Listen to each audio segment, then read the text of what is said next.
ngaji eta nang saha Noel ja itu digerokeun mah ku Gusti Allah boro-boro urang Serang boro-boro urang Merak boro-boro urang Bandung ieu panu ngaji Bandung Tasik Ciamis Panararaya neuk naraon meureun ka dieu aduh malah mah kamari anu bebeja ti Cilacap ambo jauh amat sukulan-sukulan saya ngarti tah henteu sia bahasana naon lah jangan ngarti kula mah ngaji bae ka dieu sia naonan nang saha toel ku Gusti Allah nu katoel digerokeun ku Gusti Allah datang nu teu katoel sadeupa ti imah indit kaluarkeun cenah mobilna mumpung sukene engke mah hese kaluar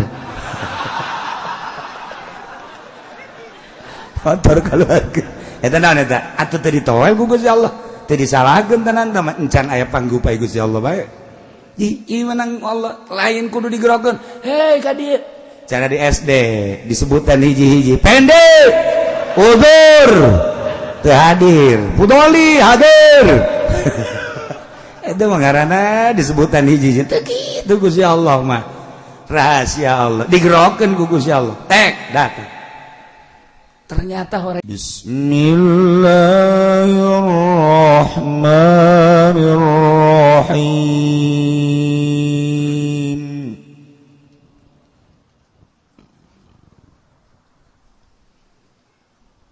وأورثنا القوم الذين كانوا يستضعفون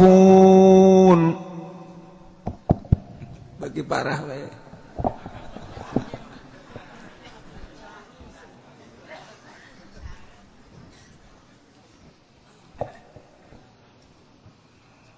الذين كانوا يستضعفون مشارق الأرض ومغاربها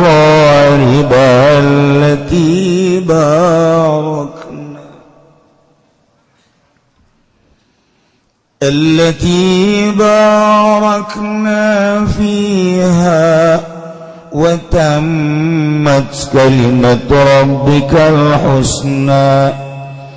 وتمت كلمة ربك الحسنى على بني إسرائيل بما صبروا ودمرنا ما كان يصنع فرعون وقومه وما كانوا يعرشون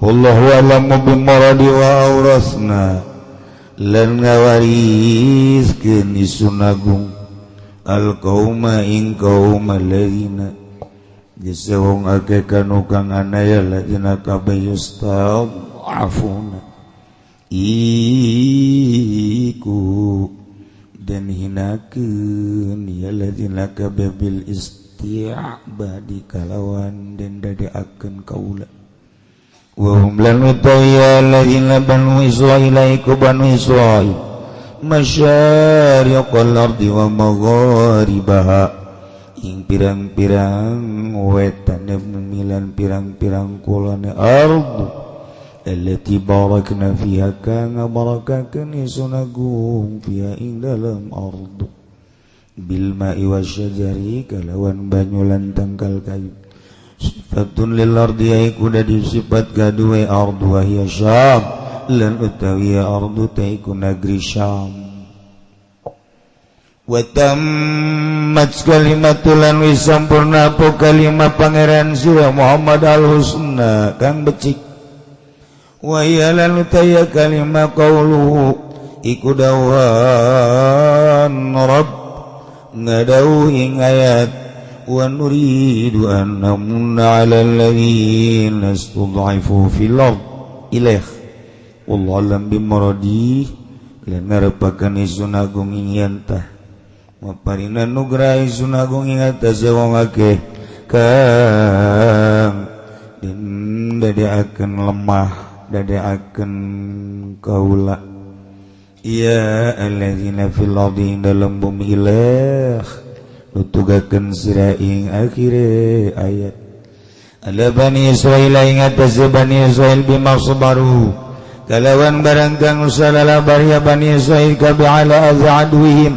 ingat sapilara musune Bani Israil wa damarna lan wis ngarusak isu agung ahlakna tegese ngarusak isu agung maka ing barang kang ana kalakuan yasnau Fir'aun iku gawe-gawe sapa Fir'aun wa qaumuhu lan kaum Fir'aun minal imarati saking ngaremeakeun negara makan yarisun lan barang kang ana ya lu Fir'aun yarisun iku ngabangun ya alu Fir'aun kababi kasrai wa dhammiha kalawan den kasakan railan den domahkeun ra'an fauna tegese ngabangun ya alu Fir'aun kababi minal bunyan saking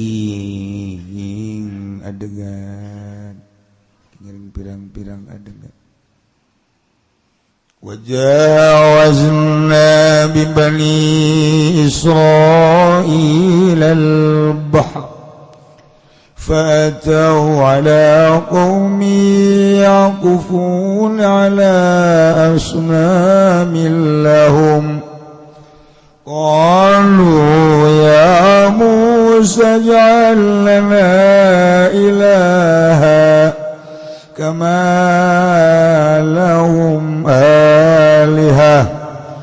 كما لهم آلهة قال إنكم قوم تجهلون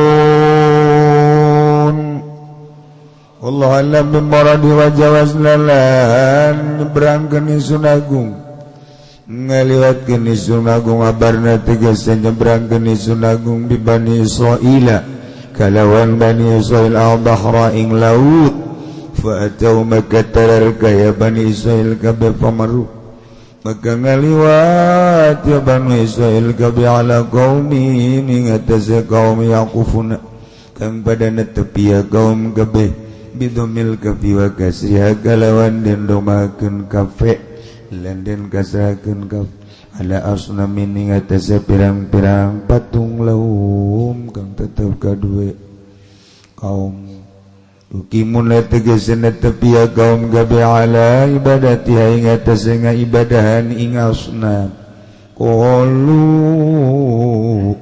kamu ucap ya Bani Israil kabeh ucap lapad ya Musa ij'alana anda daakeun sira Musa lana kadayun sun sadaya ilahan ing pangeran onaman tegese patung nak budu kang pada ngaibadahan kang bakal ngabi ibadahan insun sadaya ing sonam kabalahum kaya barang kang tetep lahum kedue kaum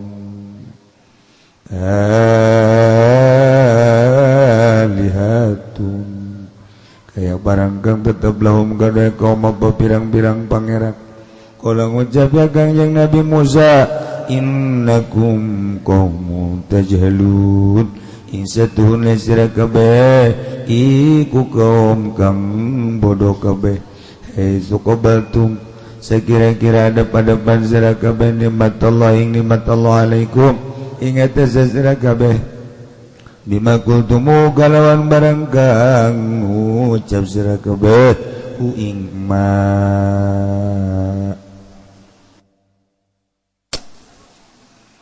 inna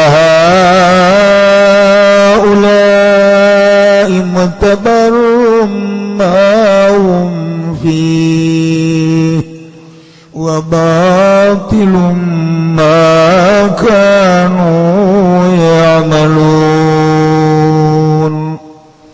Allahu a'lamu bimuradina ula'i satuna ikila samudayana kaum mutabaruniku dan rusakalikun degazaiku kang rusak mutabaruniku kang rusakalikun degazai kang rusak emma barang mutawya kaum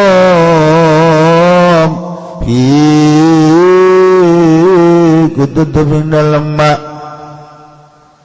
wabatilun lan iku kang batal wabatilun makan ulan iku kang batal barang kang ana ya kaum kabeh ya maluna iku migawe kaum kabeh yang nyawa coba dihujanan gugus ya Allah dek kamaran nanya boro-boro nu di luar nu di jero ge sabenerna mah bala locor ayo ya nu di jero ge bocor ngajen perang pae ieu mah kakara kebanjiran itu tenang we aduh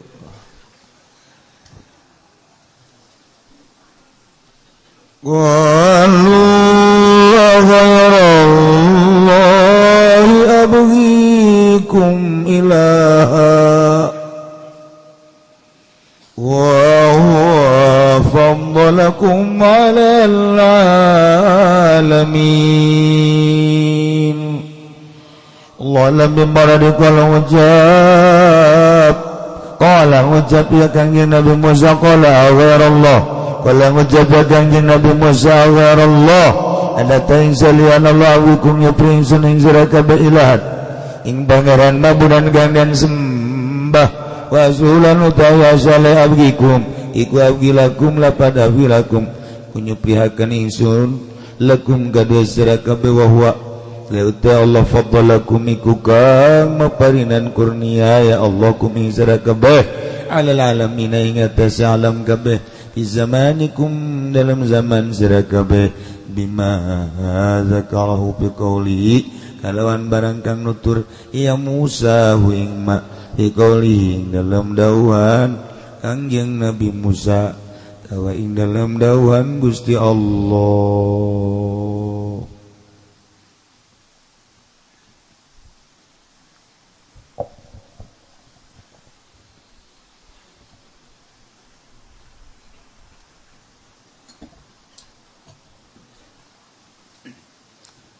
hujan hideung kene bangunna kebel ya mau hujan bakal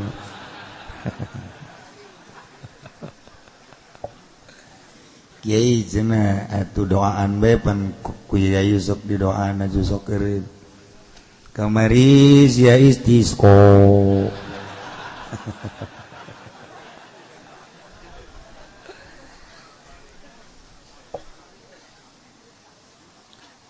coba kan nu di dapur mawa eta naon gara lap anduk tah supaya ulah ngocor caina santri nu di dapur mawa anduk gede supaya caina ulah ambalaya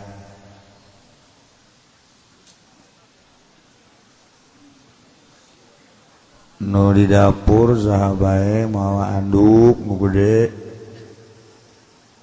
supaya caina ulah ambalaya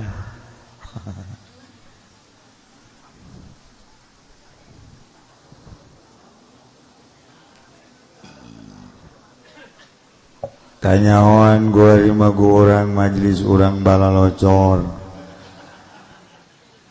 kula insyaallah aya rencana dek ngabangun majelis biayana kurang lebih 12 miliar siapa ini maksudnya ngabantuan can naon can geus wah serius ya mah serius lantaran geus ngimpi kos ngabangun masjid ngimpi heula gampang jeung almarhum seserian jadi ampang kuari geus beak 10 miliar leuwih 11 masih digarapkeun ampang cek nu di majelis heueuh atuh aja teu bantuan teu naon pasti ampang tapi aya unggal Jumat kukule diberitakeun kadang menang 9 juta kadang 10 kadang 11 kadang 15 kadang-kadang aya 19 juta eta unggal minggu na jadi alhamdulillah ngawujud Nah iya dia diperkirakan 12 miliar gambarnya ke saya cenah aing mau ngaji salila ngabangun mal kula mah ngabangun teh menta moal ngahayu-hayu moal ngan nyaritakeun peda balocor tu bocor ngobe bagus lila teuing jadi dek dibangun insyaallah rencana menta moal ini beneran ngahayu-hayu moal cenah moal ngaji salila ngabangun Allah ingin jual wakam ngaji cenah geus anggeus sekarang supaya ulang ieu doang ambalaya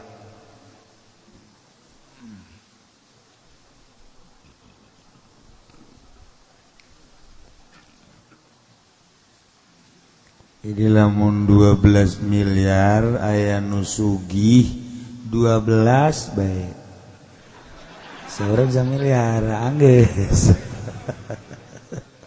cak nu sugih geus mulai kuari moal ngaji ngomong geus ngomong gitu mah cakna nu ngarasa sugih pasti moal ngaji dina ngajina jauh di ditu di mobil bae mah ngajina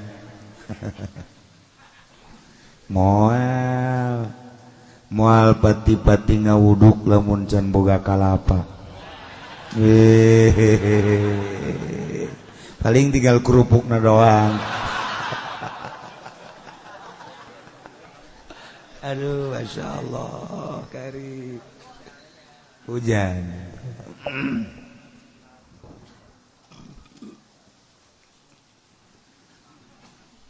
umat Kangjeng Nabi Musa alaihi salam yakni kaum Bani Israil anu dihina-hina ku Firaun anu dijadikan budak ku Raja Firaun gawe di arah tanagana teu dibayar anak lalakina dibunuh letikan anak awewena diantep perdagangan jeung pertanian hasilna kudu lapor ka Raja Firaun lapor lain salapor-laporna tapi dicokot upeti kunyana negeri teu diurusan nini jeung aki-aki teu aya we pengurusan sama sakali Allah nurunkeun Kangjeng Nabi Musa ditanyalametkeun kaum Bani Israil sebab Bani Israil mati Israel nyana di zaman Kangjeng Nabi Yusuf alaihissalam ka Mesir anak baranakan cicing di Mesir teh nyana mah ngumbara aslina kaum umat manusia nu aya di Mesir mah ngaranna Kibti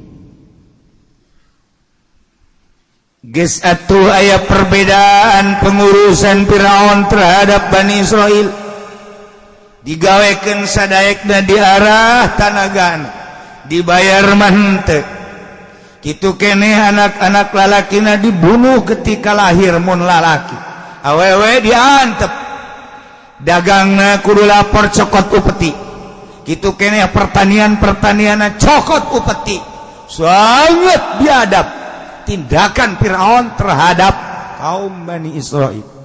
Kangjeng Nabi Musa diturunkan ku Gusti Allah titah nyalametkeun kaum Bani Israil titah dibawa ka ditu ka Israel supaya talalenteng ketika adu kekuatan Kangjeng Nabi Musa jeung Raja Firaun dimaksud Kangjeng Nabi Musa dek nyalamatkeun kaum Firaun.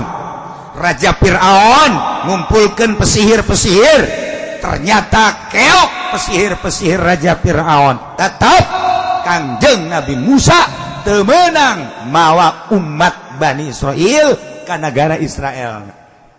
Ketika dibawa ku Kangjeng Nabi Musa ke Israel, keluar ti negeri Mesir, dibunuh mau tidak mau. Luar biasa penganiayaan. Manta Kangjeng Nabi Musa ngajanggikeun ka kaum Kangjeng Nabi Musa, ieu ne kaum Bani Israil sakumaha nu kamari geus dijelaskeun Gusti Allah mere wayu ka Kangjeng Nabi Musa, cek Kangjeng Nabi Musa, asa rabbukum ayyuhlika aduwakum wa yastakhlifakum fil ard fayanzura kaifa ta'malun. Wahai kaum Bani Israil, harapan anu luar biasa ti pangeran urang ieu Allah. Moal kebal deui engke musuh-musuh aranjeun ieu Firaun beserta para penggawa-penggawana jeung kaumna bakal dirusak ku Gusti Allah. Ketika hancur kerajaan Firaun, ieu teh bakal digantian ka kawasan teh ku aranjeun kabeh. Maka fayanzura kaifa ta'malun, proses heula. Selama Allah ngajanggikeun bakal dijagikeun khalifah kaum-kaum Bani Israil di Mesir, setelah hanyut, setelah hengkang, setelah hancur Firaun, ieu horenganan melalui proses heula, di dalam prosesna fayanzura kaifa ta'malun. Allah bakal neuleuh selama proses kekuatan iman, keyakinan kumaha coba pagawean anjeun selama menghadapi Raja Firaun anu sangat biadab. Geus dijanjikeun ku Gusti Allah Mesir bakal dicekal ku Bani Israel. Masya Allah. Pertarungan terus dilanjut ku Kangjeng Nabi Musa, tahap demi tahap, tahap demi tahap, sampaikan ka disiksa Raja Firaun. Umat Firaun teh disiksa, kaum Firaun teh ku berbagai siksa nu kamari geus dicaritakeun dina ayat farsalna alaihim tufana wal jarad wal kummala wad dafadi'a wad dam ayatim mufassalat. Disiksa minta pertolongan ke Kangjeng Nabi Musa. Kangjeng Nabi Musa ngadoa, siksa hilang. Sebulan kemudian ditunggu sakumaha perjanjian anak bakal iman, ternyata beuki kancolah. Turun deui siksa, teu kuat yana disiksa, datang deui ka Kangjeng Nabi Musa. Kangjeng Nabi Musa ngadoa deui ka Gusti Allah, leungit deui siksa. Tungguan deui perjanjian anu bakal iman da sabulan, ternyata lain iman, beuki kancolah. Turun deui siksa 5 kali kitu bae, terakhir tetep bae buah kawarahna deui. Nu mentak diabadikeun dina Al-Qur'an, ayat tinggal ayat horenganan kaumna ara diguna pastakbaru wa kanu qauman mujrimin. Sadarombong adiguna gede hulu sakitu geus dijelaskeun ge. Doa Kangjeng Nabi Musa ayat anu sakitu jelasna, lain iman endan nyangka Kangjeng Nabi Musa teh pesir anu luar biasa. Ternyata horeng geus dijelaskeun ku Gusti Allah kaayaanna qauman mujrimin, kaum manusia sangat biadab, sangat berdosa, teu percaya pangeran teh Allah terpercaya bahwa Kangjeng Nabi Musa teh Rasulullah.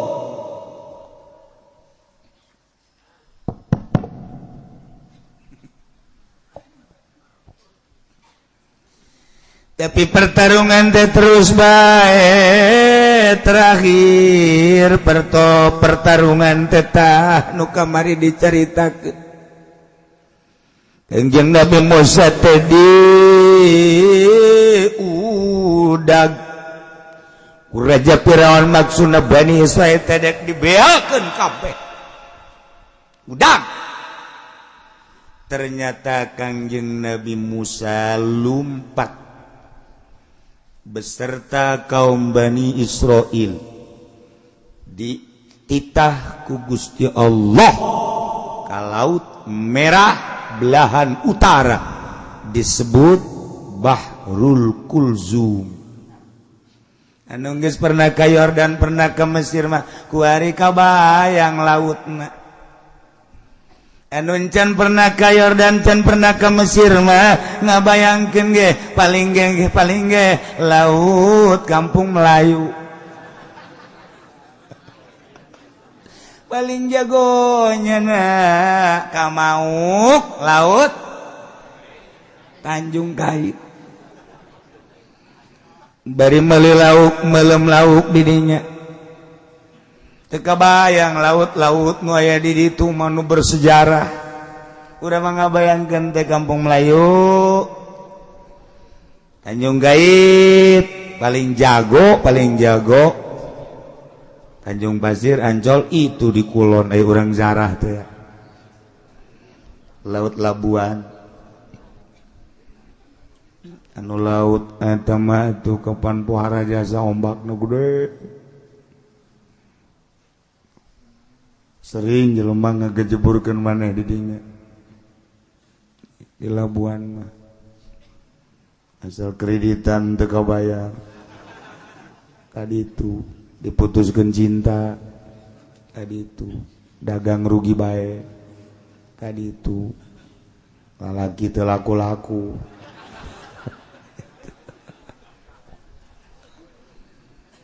Lamun urang geus ka Yordan kamari di Yordania naik kapal ke Mesir. Kabayang eta ambalayana tengah peuting di ka Mesir. Di ditu mah jalalawara eta di Yordan mah mariksa pisah teh ku geus terbiasa negara turis jadi babarieun jasa. Anak tampung tek tanda tangan sebutan hiji-hiji atau acaknya mun cara ngomong urang mah geus teh kudu disebutan ieu tah bagikeun ku sia tah geus bagikeun we peuting-peuting teh beres berangkat urang ke kapal peuting naik kapal ke Mesir. Masya Allah. Kemudian dirinya di Aqaba anu katingali 3 negara Mesir kitu Yordan, Israel, Palestina. Rentul kota katingali nementek terindah sadunia. Lampu Mesir, lampu Yordania, lampu itu Israel atau Palestina ketinggal deket. Masya Allah. Nah, lempar terus cicing di sisi istirahat makan segala rupa etalah Laut Merah. Terus kobelah ditu ngaranna Kulzum. Ieu nu Kangjeng Nabi Musa diinstruksikeun ku Gusti Allah diudag ku Raja Firaun di Mesir titah melah laut melalui tongkatna. Pepehkeun Musa, tenggelkeun Musa eta tongkat kana laut. Tongkat pepehkeun. Pak. Nyingkap cai. Nyingkap cai lain lalagan. handap bisa pakai jalan, nu mantak bisa pakai jalan teh teas rata luar biasa. Berangkat kabeh nyebrang di Laut Kulzum. Masya Allah karim. Kakawasan Gusti Allah padahal mah atuh henteu kudu make tongkat ge bisa bae Gusti Allah mah, tapi selalu make sabab. Mendak nu ngaji poe Minggu ku hari nu kolot besi aya nu mawatungkeun coba. Laut jauh ku hari mah kahujan jamal mempan, maningan ge coba bae besi aya nini. Coba hajar tak kutungkat eta. Asana sekaligus ceger ngagoleh. Itu nini mah teu kudu make tungked. Taye sejarah anu luar biasa Kanjeng Nabi Musa. Nyebrang di udag ku Raja Firaun. Ingat cak Raja Firaun jaya malaut. Kok aya jalan ka Jajaden? Tega harti aing mah tega harti cak Raja Firaun. Japan Firaun teh pinter atuh pangeran. Jaing teu nyieun jalan. Kok aya jalan? Balik deui. Dek balik deui Jibril jeung Mikail naik kuda blak. Malaikat Jibril nyana teh jadi kuda bikang. Sedangkan kuda nu ditumpakan ku Raja Firaun kuda jaluk sander. Eta malaikat Jibril dihareupeun kuda Firaun lantaran kuda Firaun ieu teh geus dibengkolkeun ku Firaun lesna cak. Har geus dihar.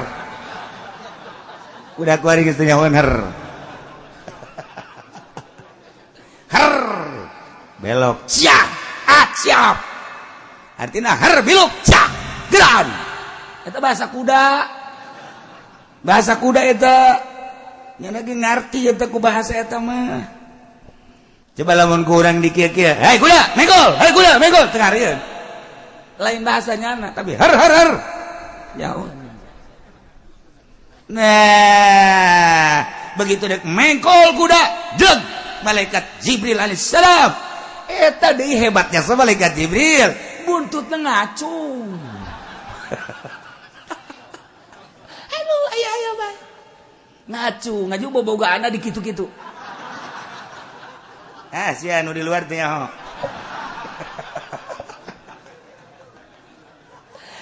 Jadi kuda teh geus teu nurut ka nu numpakan. Kuduna mah kan nurut ka nu numpakan. Diherkeun teh biluk, ieu mah teu. Kuda teh nyongsrong. Neuleuh bobogaan kuda nu hareup. Lantaran cak jana meureun lain deui bae. Ku model. Jadi kuda Firaun ngudag, lain ngudag nanaon ngudag eta. Nu mantak jawarahan teman-teman teh mea ka Karawang ngudag eta. Hektaran beak. Ka Subang beak, ka Cianjur beak eta. Sawah hektaran ojol jeung sawah mencong. Orang aya sejarahna. Waktu terus Firaun gregeteun, goblok sia kuda. Tolol sia kuda ku aing dihar-har. Enahan ka dieu bae maju. Caknya itu saha di dihareup tolol jasa. Terus bae kuda kikian. Atuh malaikat Jibril jago jasa tuh. Ngagodana. Kuda nutup datang ke tengah laut. Berat. Laut nutup deui.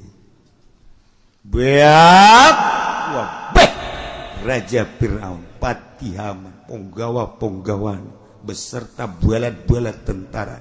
Kaum-kaum nu milu biak. Wabeh. Leg-leg kucai.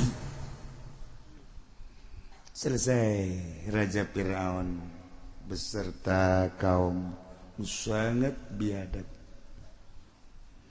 Galkan yang Nabi Musa alaihissalam kuari geus aya di daratan Yordania belahan utara. Kangjeng Nabi Musa dibere wahyu ku Gusti Allah. Musa umat anjeun kaum Bani Israil teh kuari salametkeun deuk kumaha bae kahayang maranehanana tuturkeun ngan kaulan wagungkan parantos janji sakumaha perjanjian nu kamari asarabukum ayulika duwakum wa yastakhlifakum fil ard engke bakal dirusak dihancurkeun musuh aranjeun yana Firaun setelah selesai kerajaan Firaun tahta kekuasaanna geus bakal digantian ku aranjeun kabeh di muka bumi. Nah Musa saatna ayeuna umat anjeun teh bakal ngagantian kerajaan di Mesir. Masya Allah. Jadi kuarima kerajaan Firaun teh bakal dialihkeun kakawasaanana nu tadina Firaun beserta kaum Qibti kuarima bakal dicekelna ku kaum Bani Israil.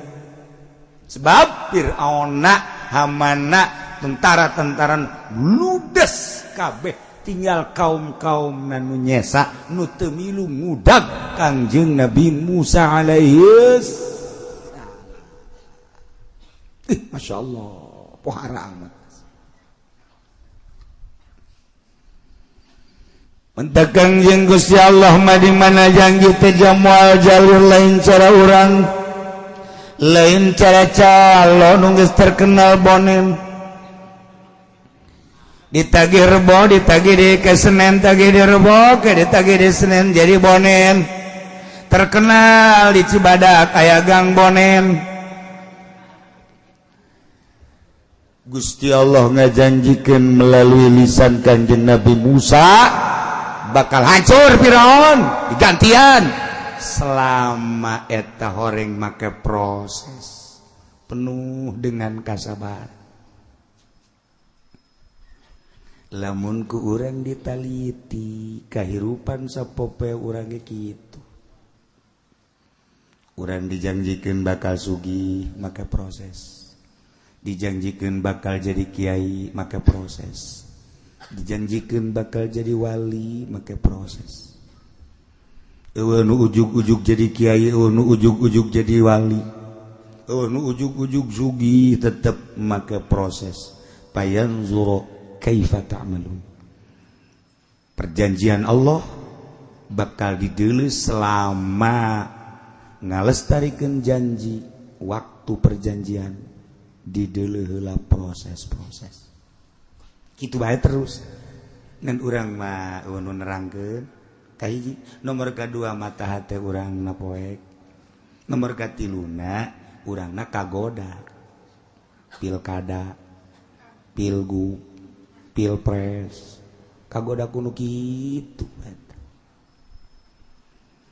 sabenerna mah atuh sakabehna rasul ge mukalamah jeung Gusti Allah melalui wahyu-wahyuna.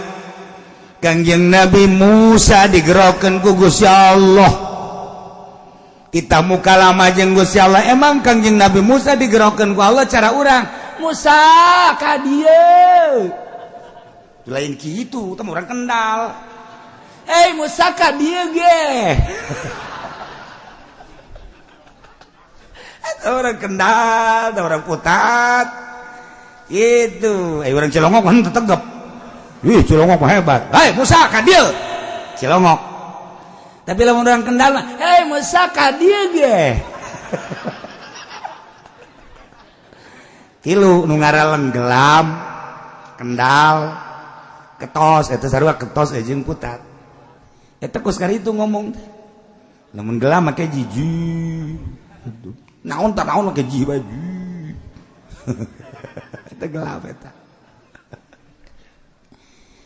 Ji jantu jantu eta kos gituan eta di gelam mah ih jantu mal bisa sih ya lamun can orang kagelam mah je emang kumaha gitu eta kos kitu ge eta lengkong ngaranna lengkong eta ji henteu asal kos kitu bae di mana bae gelam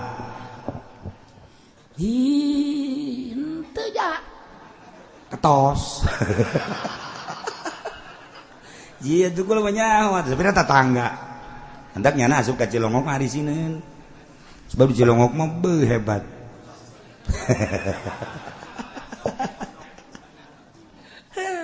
aya nu pangjorena pondok itu pangjorenya satamang geus teh Kangjeng Nabi Musa digerokeun ku Gusti Allah lain cara urang atuh cara urang mangarana teu mukhalafah lil hawadits pan Allah mah mukhalafah lil hawadits ketika urang nyaritakeun la ilaha illallah ketika urang ngucapkeun la ilaha illallah opat kudu diyakinkeun hiji la ilaha illallah oh pangeran kecuali Allah berarti Allah aya dua la ilaha illallah Allah teh hiji sanggeus aya yakinkeun Allah hiji oh dua oh tilu la ilaha illallah nomor katilu la ilaha illallah yakinkeun Allah teh teu aya nu nyarupaan nomor kaopat yakinkeun la ilaha illallah salian Allah menang Allah gitu wae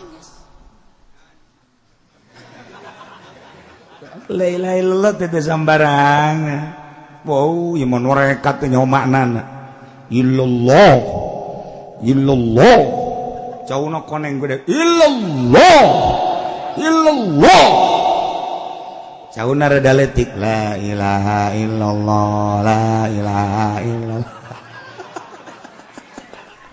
tolol dapat rekat bloon tama kos Haji Pendi Ki Podoli ngariung da kos gitu teh sebareres nah eta la ilaha illallah jadi mantep kan urang nah Kangjeng Nabi Musa digerokeun ku Gusti Allah mukhalafah lil hawadits carana kumaha ketika babarengan Kangjeng Nabi Musa jeung pamajikanana lewat Gunung Tursina Gusti Allah ningalikeun seuneu di luhur Gunung Tursina ka Kangjeng Nabi Musa alaihissalam cukup sakitu ge berarti kan eta teh ngagerokeun nu mantak teh Kangjeng Nabi Musa qala li ahlihi umkusu makanakum cicing di dieu inni anastu nara kaulan leuleuh seuneu pangdeuleuh Kangjeng Nabi Musa seuneu kumata ieu kadeuleuhna seuneu ku di dieu kadeuleuhna cahaya ku sir kadenge ieu teh Gusti Allah eta panggero Gusti Allah langsung cicing pamajikanana nyanggakeun mangga kakak ai digerokeun mah ku Gusti Allah kula deuk di dieu geus nungguan wajan teh kumaha ge kula nu Allah bumi nu Allah panita Allah rela kula mah asana tiis ka jero hate teh buka pamajikan kos kitu geuna hindasa ya Allah coba pamajikan dewek pamajikan sia tengah peuting ya coba yuk Masya Allah pamajikan Kangjeng Nabi mah pamajikan Rasul mah kitu Siti Hajar jeung Kangjeng Nabi Ibrahim alaihissalam instruksikeun ku Gusti Allah tidak ke Mekah gede beuteung nu aya di jero beuteungna Kangjeng Nabi Ismail datang ke Mekah langsung nyieun tina tangkal korma tek supaya ulah kapanasan ulah kahujanan beres cak Gusti Allah Ibrahim pulang deui ka Syria ka ditu tinggalkeun pamajikan anjeun tinggalkeun neng kakak titah balik deui ka ditu ka Syria bener titah ku Gusti mohon lamun ieu titah ku Gusti bumi nu Gusti kakak nu Gusti kula nu Gusti tadina ge eueuh diayakeun ku Gusti ulah ulah naon kitu ngaranna wah ulah bingung ulah cangcaya laksanakeun parentah Gusti kula ge di dieu ngalaksanakeun parentah Gusti nyanggakeun mangga urang sarua tawakal ka Gusti Allah Kangjeng Nabi Ibrahim kan ngeunaheun hatena berangkat ka Syam pamajikanna Siti Hajar ditinggalkeun gede beuteung teu mikiran kumaha ngalahir saha bidana saha dukuna teu Allah deh urang lamun ga pamajikan kitu asana geus moal kur wawak moal ieu mah ngalang layung sugih ku sugih na ngalang layung biasa mikiran pamajikan kakak ada ke mana ngariung kalah tuh pan ieu pagawean kakak siapa kudu pagawean kakak ieu beuteung nangsa. ulah ditinggalkeun gulang ke kumaha lamun mules teu ngapeuting eueuh deui panyalindungan iwal ti kakak. Ulah ka mamana kala gula mah teu ridho jasa. Tetapan eungap urang. Nek ngariung bae ge teu meunang. Eungap jasa. Eta kan teu ngeunah. Coba lamun kieu mah, nek ka mana Kak? Eta tetangga nu kamotan tahlil. Heuh Kak ka ditu ade ge. Jadi seorang lah, tu seorang jaya Allah. Mantep. Ngeunah zana kana hate, mantep biasa. Kumaha lamun neng ka rasa beuteung tenang bae kalah. Geus pokona kumaha teh kumaha ge gaya Allah ieu ke pertolongan Allah datang. Deuh. Amis asana. Urang ngariung ngeunah ngarokok ngobrol tenang we bandi ditu. Ngomong doa.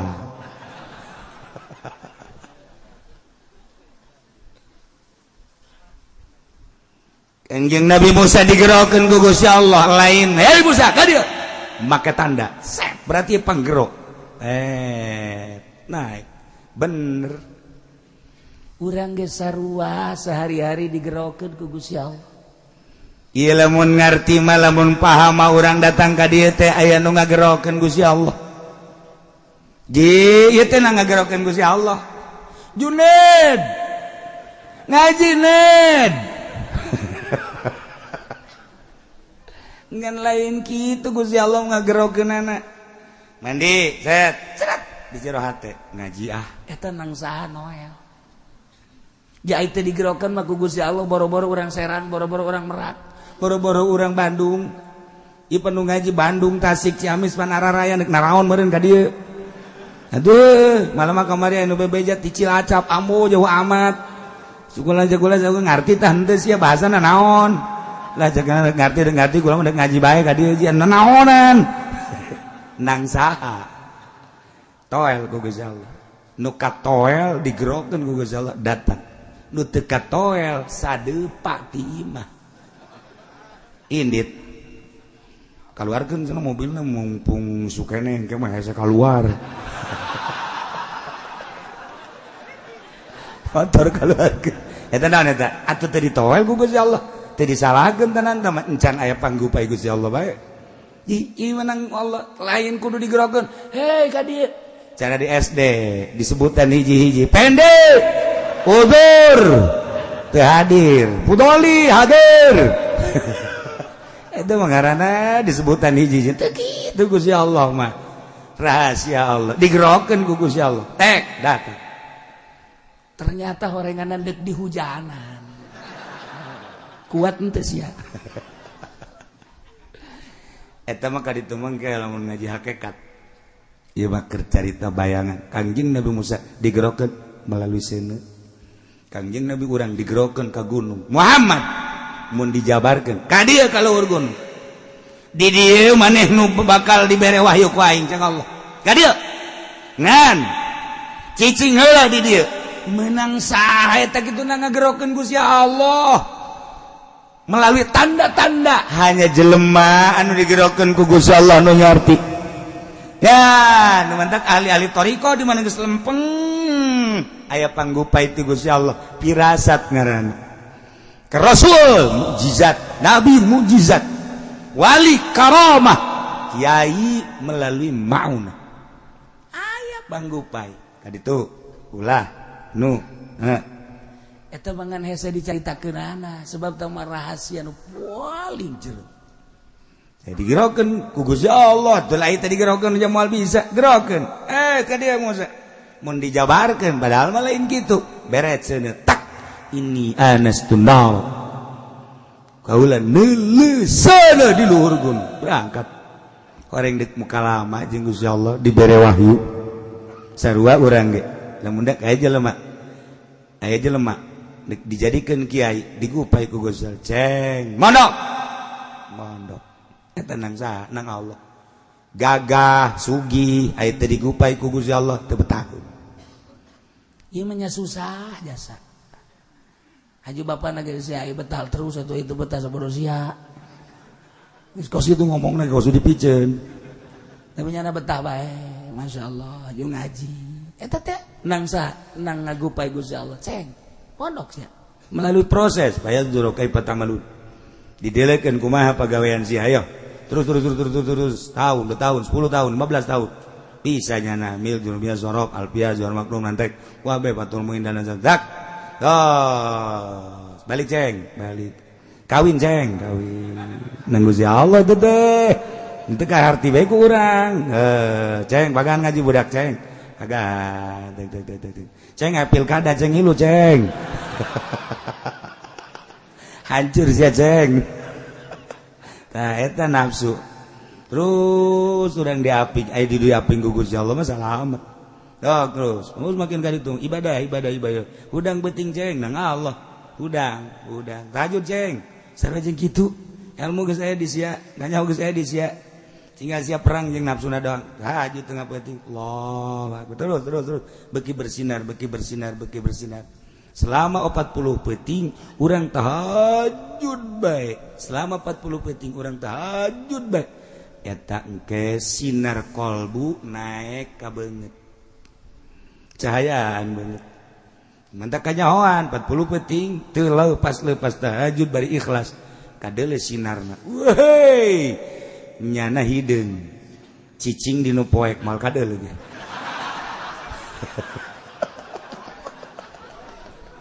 tapi sinaran beda sinaran Masya Allah nah ila kangjeng Nabi Musa panjang orang menyaritakeun kos gitu seluruh rasul digerokeun ku Gusti Allah melalui tanda-tanda sabab ngaran termasuk kangjeng Nabi Musa kangjeng Nabi Isa kangjeng Nabi urang wali-wali Allah kunaon sih datang-datang seret hayang ka anu teh nang ngagerokeun Allah ka anu sorangan sia oh kapangi sesuatu anu batur teh nyaho udang sih udang eta teh setelah proses mungkin 10 tahun 5 7 10 nah kan wudu mandi wudu lanjut oh dik dibere anu teh eta rahasia Allah nah ieu mah kangjeng Nabi Musa beserta kaumna dek ngalestarikeun janji ti Gusti Allah nyalametkeun Bani Israil dipimpin ku kangjeng Nabi Musa tidinya kangjeng Nabi Musa kita ngabejaan ka kaumna kaum Bani Israil gerak kaditu ke Mesir kuari mah tuh Mesir teh gerak urus raja jeung patihna geus teu aya balad-balad tentarana geus teu aya kaum-kaumna anu marilu jeung raja Firaun geus kuari gerak persiapkeun jang raja gerak persiapkeun jang patih gerak persiapkeun jang ngeusian keraton Mesir. Ya Allah numantak Gusti Allah wa awrasnal qaumal ladzina kanu yustad'afun wallahu a'lamu bimaradi wa awrasna kami doa agung geus ngawariskeun Musa ka kenal kaum maka kaum alladzina kanu yustad'afun nyata jelema-jelema anu dihinakeun dijadikeun abid baheula teh ku raja Firaun yakni wa hum Bani Israil orang-orang Bani Israil cak Gusti Allah aurasna kami ngawariskeun Musa kakeun ka Bani Israil masyariqal ardi wa magharibaha wetan bumi kulon bumi timur jeung barat allati barakna fiha nuku kami dibarokahkeun pinuh ku kabarakahan bil ma'i wasyajar cai sing kolocor bangawan nil anu luar biasa caina herang pohara laukna katingali semua amis caina wasyajar itu keneta tangkalan tangkal zaitun tangkal korma tangkal kacang berbagai tatangkalan pinuhku keberkahan masyariqal ardi wa magharibaha Mesir wa hiya Syam berikut Syam Syria Damaskus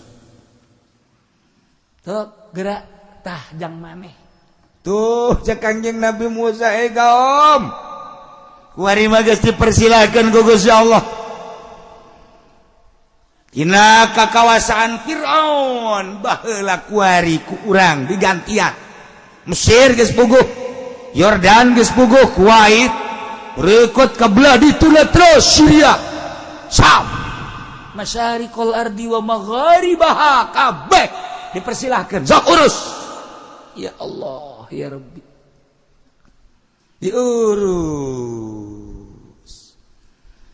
sangeunah-ngeunahna jeung saindah-indahna diurus ku Bani Israil anu tatarina urang Bani Israil teh hirup anu diperbudak kuari kakarak menangkak kalaluasan pertanian dibebaskan perdagangan dibebaskan berikut segala rupa dibebaskan pengurusan anak dinginah pinuh ku kebarokan geus puguh cai curcor kitu keneh tangkal kayu usaha perdagangan indah anu luar biasa ialah pamere ti Gusti Allah ti penghinaan datang ka kemuliaan ia melalui proses penindasan ti Raja Firaun mandak ketika orang ditindas tunggu tanggal main engke aya mandak Bunawas mah beda lamun naik sepeda turun jadi Bunawas jadi bakal nanjak namun nya nama nanjak seserian ha Bunawas nanjak seseri bakal turun gitu Bunawas orang malah yang lamun keur turun huha teu nyaho hareng nanjak mun keur boga duit beuh awak sehat duit loba kendaraan aya pemajikan sehat ayo orang ke Bali ayo ka ditu ayo eta ngaranna keur turun sakedeung deui deleukeun sia mobil tabrakan duit aya nu maling pemajikan gering ayo sia nyanana darah tinggi atuh nanya duadak ana indal munkasirah cek Gusti Allah kula babarengan jeung jelema nu hatena hancur hatena sedih urang ketika keur sedih susah Allah babarengan jeung urang tinggal ngagunakeun hatena sing ade sadar bahwa ieu tenang Allah tunggu seminggu sebulan setahun bakal ditaekeun ku Gusti Allah jelema di pondok mun kasirah duit saya pakaian saya anggal ge beuh hiji kud limaan geus kitu bae di pondok mah guys nya sorangan masak sorangan dan lain-lain sebagainya sorangan serba sorangan mun kasirah lain teu bisaeun nya gaul jeung batur lain teu bisaeun nya ulin fasilitas ala kadar motor bae mah jaya di imahna bergaul jeung babaturan aya tapi nya mengasingkan diri keur mun kasirah ka Allah dibarengan ku Gusti Allah tunggu ceng sakedeung deui sia ayo ana indal mun kasirah mantak dihina keur di pondokna mah kos lain jelema pajari riwa lamun balik mah eta si budak saha si Junet emang jelema teh naon emang kunaon gitu ih teu kos gitu amatnya kabeh ngahina masyarakat ngahina pemuda ngahina komo awewe malah mun ditanya sadaya ka nah gitu atuh geus luar biasa jore artina jore sikapna make samping make baju make calana make naon kopea lah kos kare itu jauh jeung stan-stan nu ayeuna jauh jeung mode-mode nu ayeuna geus teu perlu mode nya mah kuduna ge hirupna tuh di pedalaman Sumatera tapi tapi tenang we dina kurang nomor kalem mun kasih rohatna. Tapi begitu balik ka imah, masya Allah. Boy, budak, ayo nu adzan saya tak si Junaid. Ngeunaan sorananya. Asa-asa di Madinah, yang ngadeng adzan bos itu. Woi, Junaid atuh. Allahu Akbar, Allahu Akbar. Cak awewe teh, wih, aing ge daek dikawin ku nyana dah. Masya Allah. Kakarak azan. Ya Allah, ya Rabbi. Pas. Ngariung. Nyana jadi protokol. Bey, mantep jasa. Saudara-saudara sekalian, alhamdulillah acara ini akan kita mulai. Diawali dengan Fatihah. Kita sama-sama baca Fatihah. Setelah itu maka kita dengarkan bersama qori kita. Oh, qorina. Ned, can datang. Itu kudu kumaha? Siapa itu? Ya, pantang mundur sekian. Junnya hebat jasa ya. Kaning bau cewek-cewek lomba jasa kan dedi. Ngaran ge pemuda tuh. Nyana. Mohon maaf karena qori terlambat. Mungkin macet, jadi saya untuk mengganjal. A'udzubillahi minasyaitonir rajim.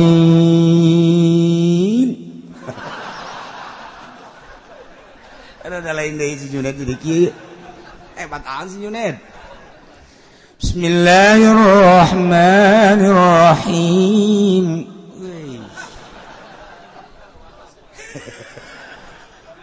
Lam yalid wa lam yulad wa lam yakul lahu kufuwan. Awewe ribut. Bobogoh aing teh mah, bobogoh aing ribut. Tuh si Junaid tadi nama di Ciduan, bareng balik pohara. Ya Allah. Beres ya ngaji Quran. Mau balik teu datang di mana. Datang mau balik. Ned, mau balik teh datang. Ajo, manya bubar. Kumaha sia? Jatuh siap bae. Ya Allah, ya Rabb. Wow, pidato sedek-dek Junaid. Beres ceramah diakhiri ku mamaca.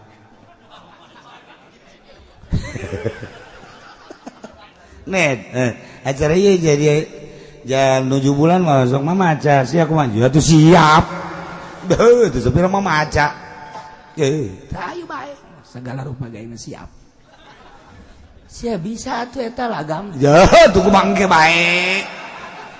Aing mah leumus tamena we, mustame teu nyawana naon atuh malah nyalahkeun. Kecuali mustame palinter. Ayo guys. Bismillahirrahmanirrahim ngawitan. Itu sekali mama aja tama. Bisaan ya. Teh Junaid bu nu tatarina badihina kos kitu piwalieun mah serba bisa. Ya Allah. Isukna si Junaid kita maca rawi. Ya, riipis rawi. Pondok sapopoe maca rawi mah. Al-jannatu wa na'imuha sa'adun liman yusalli wa yusallim wa yubariku alaih. SMP lain SMA lain sore sanawiyah. Allah.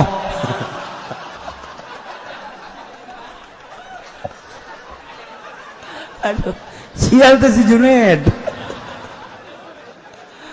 Nah, emang gitu digerokeun gugus sama mandok ceng. Mandok ngaji ceng, ngaji. Nu mantak kaheureyan kaulinan di pondok jadi ilmu kabeh. Lalagaan kokorian segala di pondok jadi ilmu. Emang kos kitu di pondok mah. Mun nyarita Gus Dur mondokna emang bener jah henteu. Henteu Gus Dur mah maling lauk bae guru beak lauk lakunya.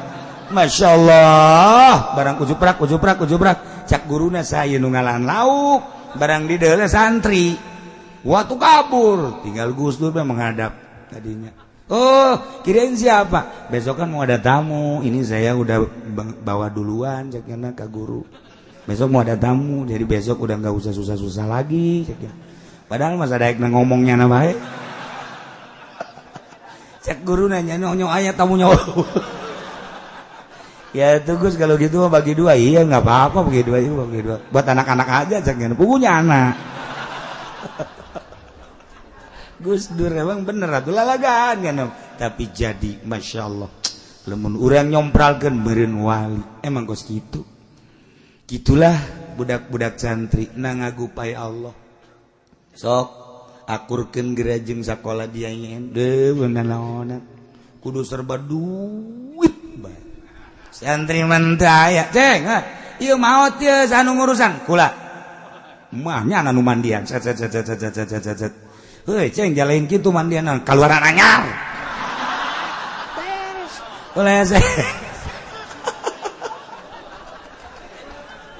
Emang aya ngaji hujan kieu.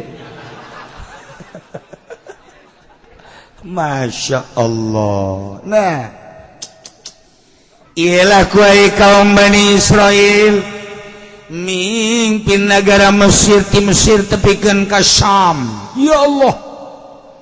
Allati barakna fi pinuku kabarakan sumur mahmur loh jinawi.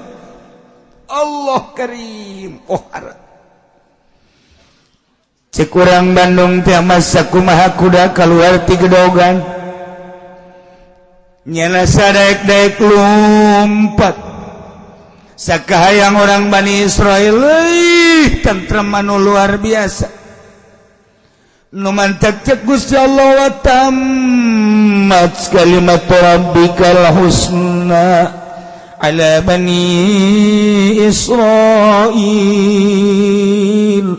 wa tammat kesampurna kalimat rabbi kalimah pangeran anjeun iane perjanjian pangeran anjeun al husna nu bagus ala Bani Israil terhadap kaum Bani Israil kunaon eta kuari jadi hebat bima sabaru ku pagawean-pagaweannya anu salalabar tahan uji ditindas sakitu poharana penindasan ti Firaun tetep bae nyana la ilaha illallah Musa Rasulullah tindas ke Firaun. Budak lahir lelaki bodoh tetap dihadapi dengan besar hati. Masya Allah. Anak awal diantapkan, biarkan. Ini terurus kaje. Nyana kita digawe sadaek-daek beri tanpa digaji. Oh masalah. Dagang kudu lapor bagi dua jeung kerajaan siap. Tani kitu kene. Oh masalah. Setelah penindasan dihadapi dengan sabar nyana diangkat ku Gusti Allah nu mantap bima sabaru ku pagawean manehanana tingkah anu salalabar tahan uji perjanjian Gusti Allah direalisasikan ku Gusti Allah setelah nyana menghadapi dengan penuh kesabaran. Dina ayat surat Qisas dijelaskan surat Qisas wa nuridu an namunna 'alal ladzina istud'ifu fil ard wa yaj'aluhum a'immatan wa yaj'aluhumul warithin.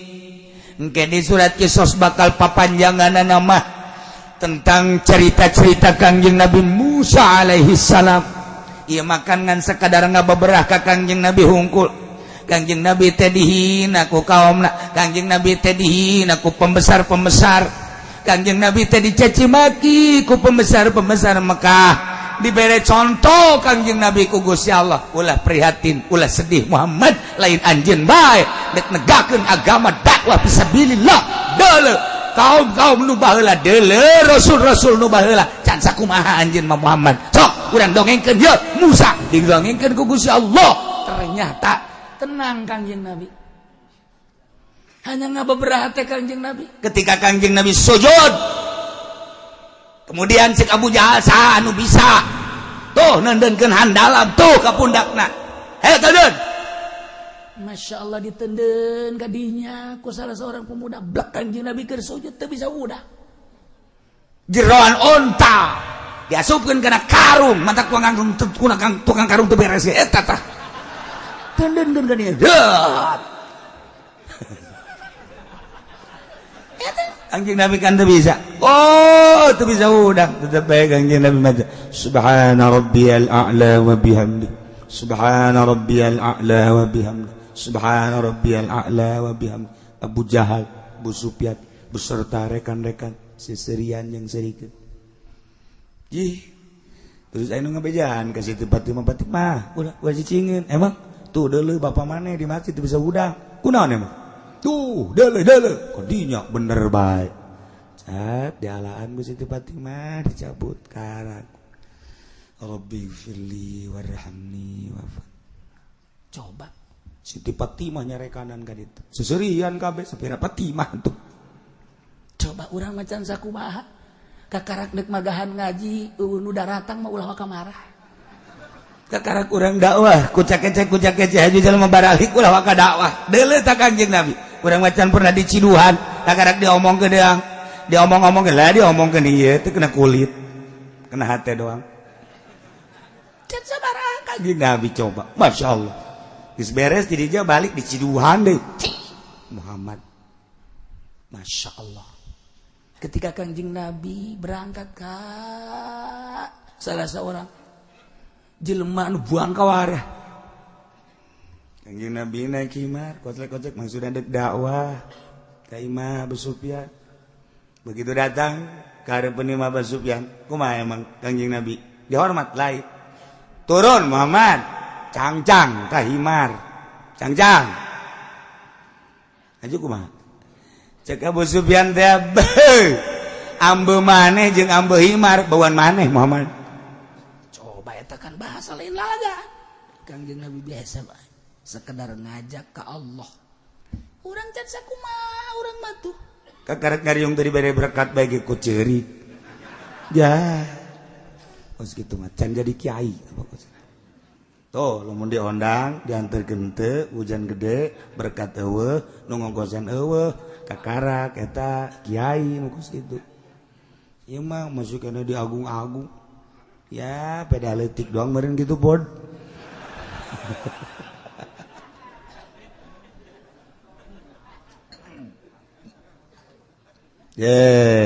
tamat kalimat rabbikal husna ila surat kisah kapan dijelaskan wa nuridu kaulan agung ngarepkeun namuna kana yang menugraha alal ladzina studifu ka jelema-jelema anu dihinakeun dijadikeun labid dijadikeun budak pilar dia ne kaum Bani Israil wa yaj'alahum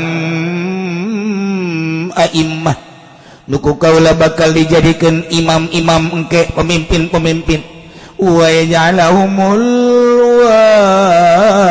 warithin bakal dijadikan ahli-ahli waris Fir'aun ieu wa awrathnal qaumal ladzina kanu masyaallah wa dammarna ma kana yasna'u Fir'aun wa qaumuh wallahi bimaradi wa dammarna kaulan wa agung arusak maka kana bangunan-bangunan wa yasna'u Fir'aun dijieun ku raja Fir'aun wa qaumuh wa ma kanu yarisun ijeng berbagai bangunan-bangunan anu dibangun diluhurkeun ku raja Firaun dirusak ku Gusti Allah dihancurkeun heula diberesan raja Firaun hanyut beserta bala tentarana jeung kaum-kaum anu ternamana kerajaan-kerajaanana dihancurkeun ku Gusti Allah melalui angin jeung gempa bangunan-bangunan sekitarna da ngebangun Firaun beak kabeh wa dammarna ma kana yasna'u Fir'aun. Wa menang bangun Raja Fir'aun istana-istana, gedung-gedung, aula-aula hancur kabeh, ulah aya tersisa. Supaya ngeunaheun kaum Bani Israel mimpin negara Mesir sesuai jeung aturan-aturan syariat anu dipimpin ku Kangjeng Nabi Musa alaihis salam. Beak kabeh, masya Allah. Kuari makaom Kangjeng Nabi Musa ya Bani Israel teh cicing di negara Mesir berikut wilayah naka ditu datang ke Syria Syam. Anu geus satu suara nyimankeun ka Gusti Allah Subhanahu wa taala. Tinggal aya sautak saeutik jelema anu encan kasiram atawa teu narima kana siraman-siraman dakwah Kangjeng Nabi Musa. Anu masih kene aya hiji dua nu nyembah ka tapekong, nyembah ka arca, nyembah ka patung. Encan imankeun ka Gusti Allah Subhanahu wa taala. Eta mah ayana di pedalaman, ayana di pakampungan anu jauh ti paramean. Adapun negara Mesir kota, negara Syria Syam kota, kabeh satu suara la ilaha illallah Musa Rasulullah. Mantap jasa.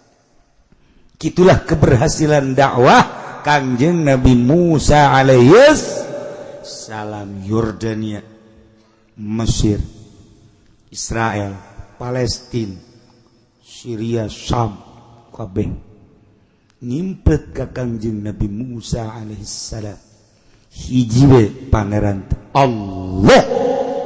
Ya Allah ya Rabb, eta hayang datang kadinya teh horeng prosesna pohara jasa penyiksaan tarung-tarungna heula lain lalagaan. Kangjeng Nabi urang sukses mimpin negara agama. Kapan perangna sabaraha kali Kangjeng Nabi urang? Mimiti penghinaan, cacian jeung makian, ludah mah geus teu kahitung. Tapi terus bae dihadapi dengan besar hati jeung pinuh ku kasabaran, sukses. Urang kakarak mah asup mana ka lembur, balik magaan ngaji hiji dua bae ge haju bae. Lah budak. Magaan ngaji aing mah santingan 3. Nu hiji lehoan bae. Nu hiji gagaro bae budug, nu hiji hitut bae salah sejieun aing mah. Aing ngariung ngajak nu mana bingung. Nu hitut bae nyaho sorangan kumamun mengsretan. Nu gagaro bae panatu ngaranna ge gagaro kupil teh daun teh. Aduh aing mah lah bingung. Endan dak. Geus baralik geus ya. Baralik geus ngajina di nu sajan mah nu deukeut ditu. Ustaz ke mana? Ngojek, ngojek. Tuh kakarak sakit tuh ge. Mata kudu tahan uji. Aya jelema datang ka imah magaan ngaji aya 10 20. Angel amat ieu kakajieun imah, angel amat ka kalebeuli mobil. Nagara geus sakieu majuna, mobil geus ganti deui. Lampu mobil geus menyon, geus nongtot. Macem-macem aya aing angel ke lah. Ondok aing jadikeun yayasan ya geus lain deuk ka Allah. Kajen ngomong Allah ke lain. Henteu cenah ieu mah ngan saukur sistem deung lah bela diri. Lain deuk ka Allah. Deuk ka Allah mah lain kitu. Malah administrasi. Ieu mah cenah ngan sakadar dirapi-rapi doang. Ngayu sia ge di akhirat ge kumaha. Ieu ge pasanten salak ge di ka Allah ke henteu deui. Kumaha eta? Lah cenah kieu ulah loba omong atuh teh keur ngomong bae mah. Lain berarti salah. Yayasan teh tekad hatena duniawi. Kumaha cenah mun deuk nyen yayasan tapi moal kada dunia atuh bagus. Kan aya teh eueuh. Cenah eueuh isn tuh aya bae hiji dua mah. Bukan kitu bae teh. Jebah heula mah yayasan Al Husna di Tangerang barisan ngaji. Hebat Al-Husna teh Tangerang teh beuh pohara jasa. Kaluaran ge Al-Husna Tangerang bisa maca kitab. Sebab nu diajarkeunana amil jurumiyah sorof. Duh, kurang leutik keneh. Hebat. Coba Yayasan Kuari. Yayasan Kuari mah tanya ke orangnya, ajak ngomong. I love you say. Berbahasa lagi berat geus make bahasa jurig ya. Ya Allah, ya Rabbi, ganti bahasa. Ente jore ngan lolobana mayoritas dunia. Ujung-ujungna kos gitu. Jurusan wali Allah. Pesantren salap jurusan wali.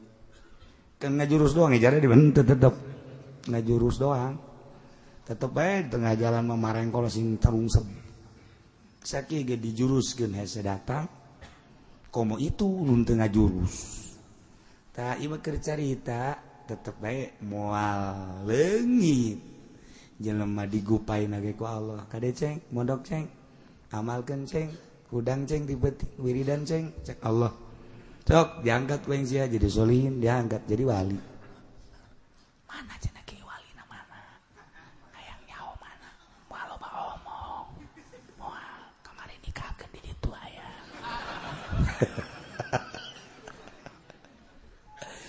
tah jadi ieu janji Allah ayat anu tadi asa rabbukum jeung ayat engke dina surah Kisos wa nuri annamunda kuari geus terbukti kaum Bani Israel nyicingan di Mesir kuari mimpin Mesir tinggal ngalalakon deui tentang kaum-kaum Bani Israel anu teu tahan uji di antara kaum Bani Israel teh oranganan sangkilang dikekele ku Kangjeng Nabi Musa dibere tauhid ka Allah terus beteureun oranganan kersaning Gusti aya sebagian kaum anu kaluar ti agama Islam masyaallah sakitu geus geunah mana coba